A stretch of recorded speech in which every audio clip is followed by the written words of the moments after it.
the most tremendous new musical experience you can have.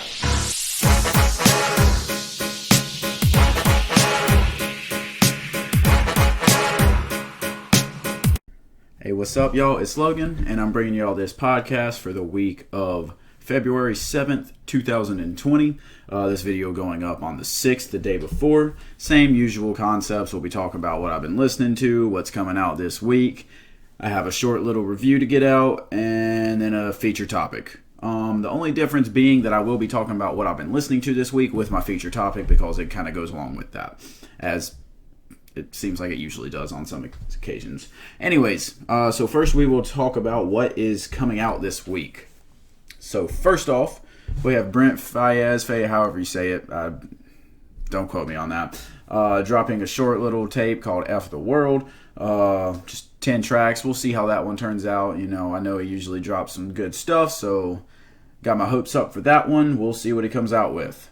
Other than that, a surprise drop that's had a lot of talk on Twitter from what I've seen. Denzel Curry and Kenny Beats dropping Unlocked. 8 tracks, real short. We'll see what's going on with that one. I mean, obviously it's not going to be a full-length, like Denzel Curry, full in-depth project, but, you know, Denzel's one of my favorites, so I am very much looking forward to that one. Other than that, we also have a Pop Smoke project, 13 tracks long, called, Meet the Woo V2. You know, I'm not a fan of Pop Smoke. I've seen a lot of people calling him the GOAT on Twitter. They're all trolling. So we'll see about that one. Yeah. Always keep my hopes up, though. We'll see. And then the final one is True Records dropping their joint EP project, whatever you want to call it. Again, we'll see if it actually drops, but, you know, fingers crossed. That's just 2 Chainz and his crew, and the project is called No Face, No Case. I have pretty high hopes for that one, being a pretty big 2 Chainz fan, I'd say. I'm not a fanatic or anything like that, but I enjoy his music. I enjoyed Pretty Girls Like Trap music, and I enjoyed, was it Rapper Go to the League that came out last year, 2019. I thought that was a very solid project as well. Could have been better probably, but I thought it was pretty solid. So, yeah, we've got some decent stuff coming out this week. We've got a lot of projects, but most of them are pretty short, so we'll see how they turn out. So now we'll go ahead and get into my review, which will be for Key Glock and his project Yellow Tape. Now this one was 16 tracks long and 45 minutes. 45 minutes not being a very long time, but it seems like it could turn out to be a long time whenever you're considering who you're listening to, being Key Glock, a trap artist who isn't going to be hitting you with that much content or anything like that. But I very much enjoyed this project. 16 tracks long, probably could have been cut shorter than that. But like I said, I very much enjoyed this project. I thought it was a lot of fun. A very easy listen, and considering what came out last week with Lil Wayne and Russ and Yo Gotti, all of them, well, Russ being the only one that actually impressed at all, and I mean, it's Russ, so him impressing is not anything too great. And then Lil Wayne and Yo Gotti definitely disappointing, although Yo Gotti had some good songs here and there. This one was a breath of fresh air. Not saying it was great, but I mean, I didn't know what I was going to be getting going in with a 16-track trap album. You know, sometimes I'm just like, okay, I only want 30 minutes or less, unless you have some kind of content, such as a 2 Chainz artist. Not saying that he's only trap or that he does that much trap, but I mean, he has some in there, you know what I'm saying? Anyways, this one, very fun, really fun to listen to in the car. Banging beats. I mean, they hit deep, they hit hard, but they don't go too far. You know, they're not anywhere over the top. Just a lot of fun. A really fun project to just turn your mind off and enjoy it. The tracks that I am going to be keeping with me is Doe and Crash. Those are just some of the biggest bangers that I enjoyed the most. Again, not too much content in any way, but I enjoyed that. One of the bad tracks that I just want to point out is Ooh. And, I mean, the main reason I want to point this out is because the hook is just him saying, ooh, ooh, over and over for way too long. It's so annoying. I mean, I really could not stand that track. But that's an easy skip. The rest of the album, I mean, nothing really stands out too much. You know, you might have your own personal tracks that you think, okay, that's my track, you know, where mine were Doe and Crash. You might find your own. But, again, just a lot of fun to listen to, but not too much depth. My problem with it is that, 1, ooh, and then 2, it just suffers from having no features. It could have been shorter since there aren't really any deep topics, there aren't any features, and it's just a bunch of bangers, like I said, just a bunch of club and trap music. So, yeah, overall, not too much to unpack with that one. I got to give it a 4.5 out of 10, which, again, is still a very solid project considering what I was going into thinking it was going to be. Like I said, you always got to go in with an open mind. All right, so feature topic / what have I been listening to? As y'all know, it's February. It is Black History Month. So I have gotten into listening to a lot of the most popular, most well-known, and even some of the more obscure Black History, Black Pride albums. Starting with Marvin Gaye's What's Going On. I just love that project. I know getting out of the hip-hop realm, but most of my projects are going to be more within the hip-hop realm, obviously. Just being that that's what I know. But, again, great project there. Also listened to a little bit of Stevie Wonder. A couple of albums from him. I believe I listened to Intervisions and Songs in the Key of Life. Two really good projects there. Other than that, Kendrick Lamar's To Pimp a Butterfly, of course, that's a must. I went through Common. I went through Resurrection, Like Water for Chocolate, B, Black America Again, and I just got done listening to Let Love, his project from last year. Not all of those are extremely over-the-top Black Pride, but he always has something about that on his album and on his albums, and then he also has a lot of just love and care and positivity in there, and that's one thing that I enjoy. While I think it's very important to have these projects talking about racism and talking about the negatives that Black people face, I also love. Obviously, Common talks about the negatives, but he also has a major focus on positivity, spreading positive messages to his Black family, his Black brothers, his Black sisters, and I think that's very important as well, just to keep a sense of positivity, to break through all the depression, hardship, and all that you have to go through there. After that, I have actually just now started listening to Black on Both Sides by Mos Def. I love that project, of course. Absolute classic. But other than that, I also have a list, which I'm just going to read through. And, of course, consider for yourself listening to any of these. Or throw me out in the comments section. I'll say this again, I'm sure. But throw out in the comments section some that you think I should probably listen to, or you personally listen to for Black Pride and Black History Month. So I have the Birth of a Nation compilation project, of course.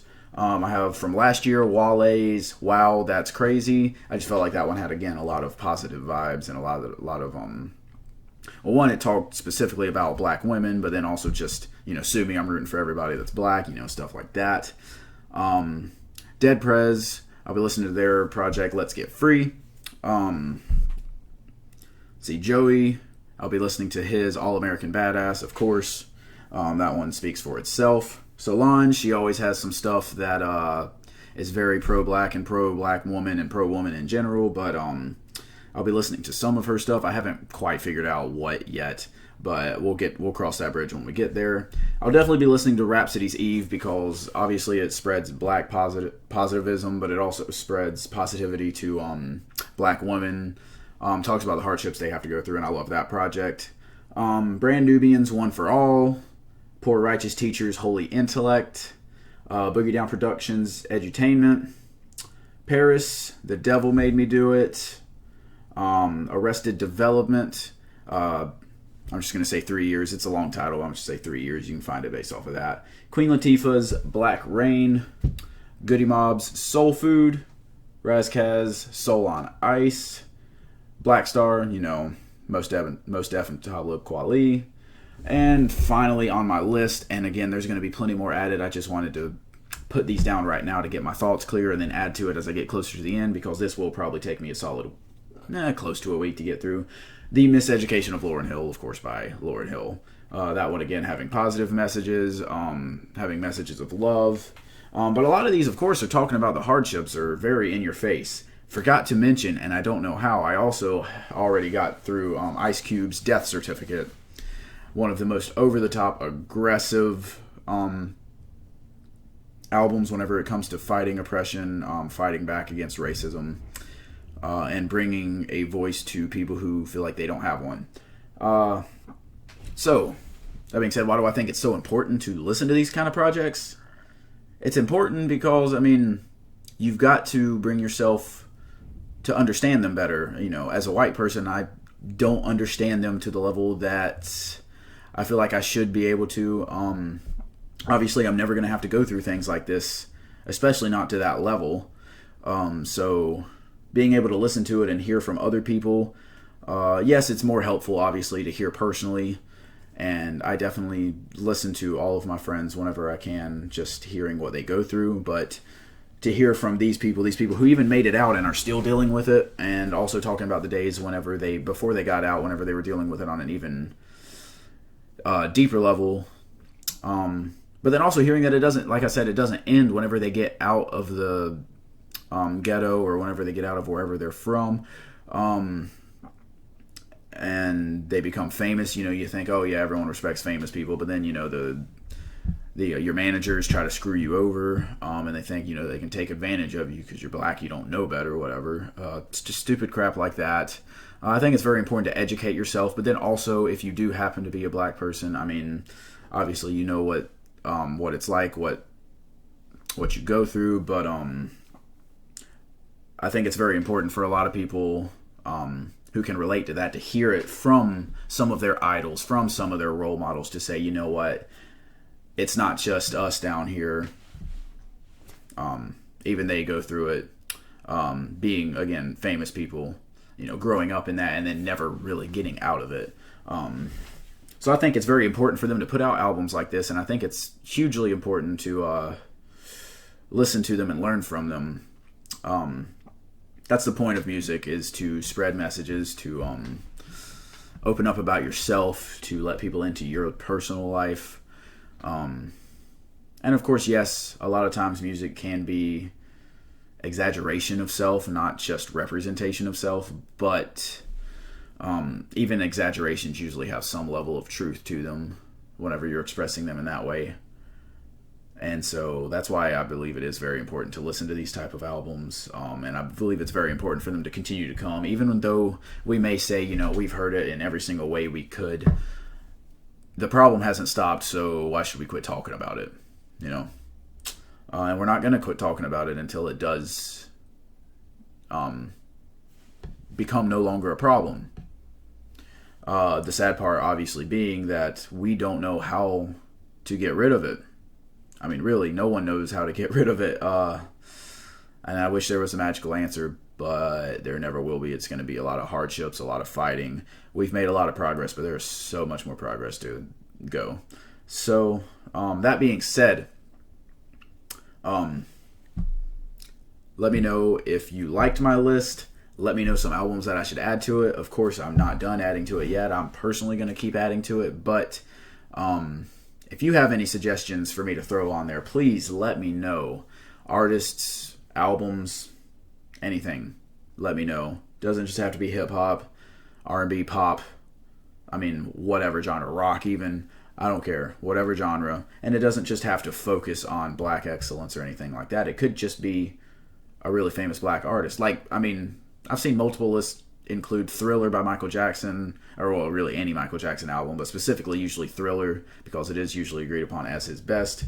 So yeah, even throw stuff like that up there if it's just by your favorite black artist, and you think it's a huge part of black history, because that's what this is about, not just fighting oppression, but black history as a whole. So yeah, please send those my way. And that's all I have for you. If you enjoyed this video, hit the like button, comment, and sub. Make sure to hit the bell next to my name for notifications on when I post new videos. Make sure to share so that your friends can see this video. I appreciate y'all watching, and I will hit y'all up with some reviews next time.